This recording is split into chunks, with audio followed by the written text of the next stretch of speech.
Gênesis 15. Depois disso, o Senhor falou com Abrão em uma visão e disse: Não tenha medo, Abrão. Eu sou o seu escudo e a sua grande recompensa. Abrão respondeu: Senhor Deus, de que adianta me dar bênçãos se eu continuo sem filhos? O herdeiro da minha casa é Eliezer, de Damasco. O Senhor não me deu filhos, então um servo nascido em minha casa será o meu herdeiro. Mas Deus disse: Ele não será o seu herdeiro. O seu herdeiro será um filho que nascer de você. Então Deus levou Abrão para fora e disse: Olhe para o céu e conte as estrelas, se é que consegue. Assim será a sua descendência. Abrão creu no Senhor, e isso foi considerado como justiça para ele. Deus disse ainda: Eu sou o Senhor que tirei você de Ur, dos caldeus, para lhe dar esta terra como herança. Abrão perguntou: Senhor Deus, como posso ter certeza de que vou herdá-la?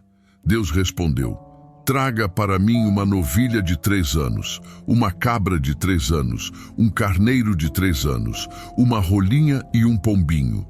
Abrão trouxe todos esses animais, cortou-os ao meio e colocou cada parte de frente para a outra, mas não cortou as aves. Algumas aves de rapina desciam sobre os animais, mas Abrão as afastava.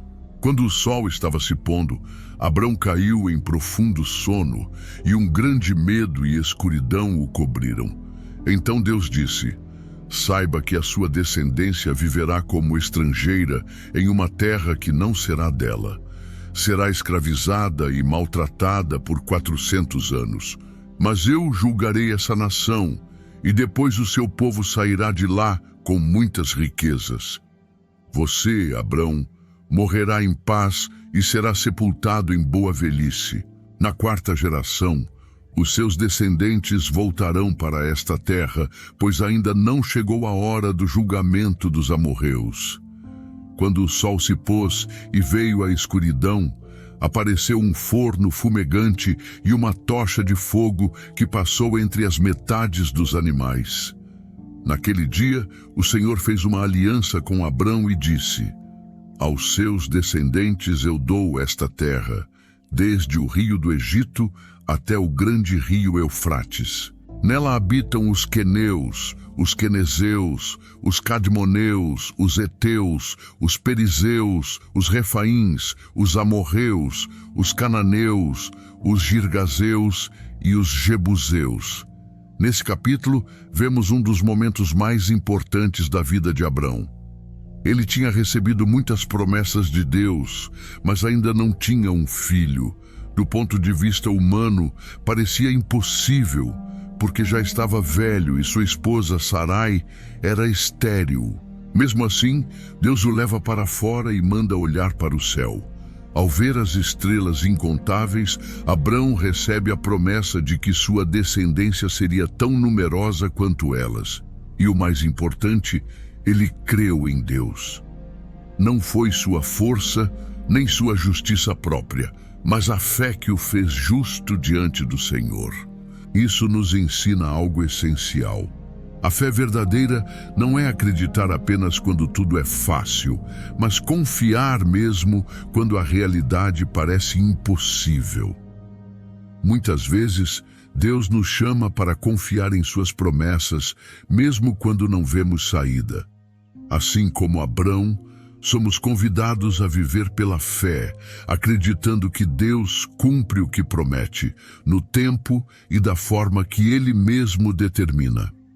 Gênesis 16. Sarai, mulher de Abrão, não tinha filhos, mas ela tinha uma serva egípcia chamada Agar.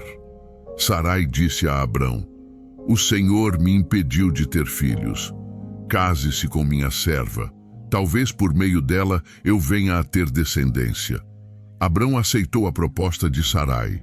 Assim, depois de 10 anos vivendo em Canaã, Sarai tomou Agar, sua serva egípcia, e a deu por mulher a Abrão. Ele se deitou com Agar e ela engravidou. Quando Agar percebeu que estava grávida, passou a desprezar sua senhora. Então Sarai disse a Abrão: Você é responsável pela minha humilhação. Coloquei minha serva em seus braços, e agora que ela engravidou, me despreza. Que o Senhor julgue entre mim e você. Abrão respondeu: a serva está em suas mãos, faça com ela o que achar melhor. Então Sarai maltratou Agar, e ela fugiu. O anjo do Senhor a encontrou perto de uma fonte de água no deserto, no caminho de Sur, e perguntou: Agar, serva de Sarai, de onde você vem e para onde vai? Ela respondeu: estou fugindo da minha senhora Sarai. Então o anjo do Senhor disse: volte para sua senhora e sujeite-se a ela.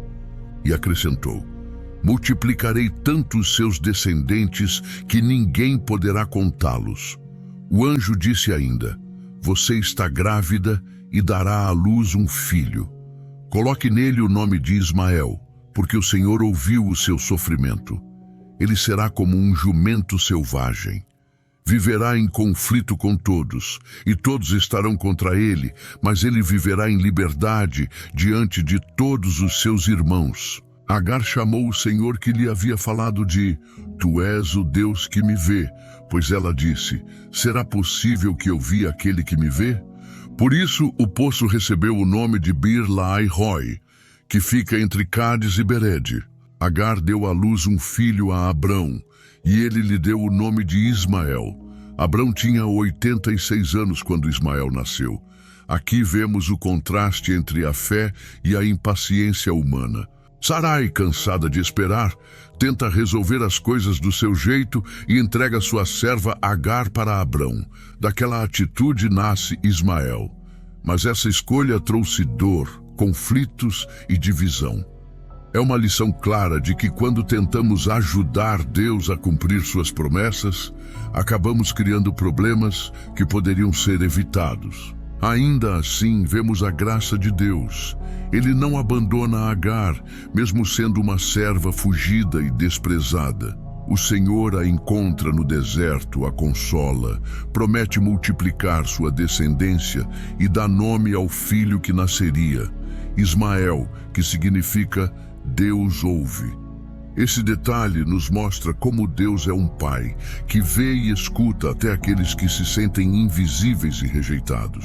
Para a nossa vida, esse capítulo nos alerta sobre os perigos da pressa e da falta de confiança, mas também nos lembra que Deus é misericordioso. Mesmo quando erramos, Ele continua nos vendo, nos ouvindo e nos chamando de volta ao caminho da fé.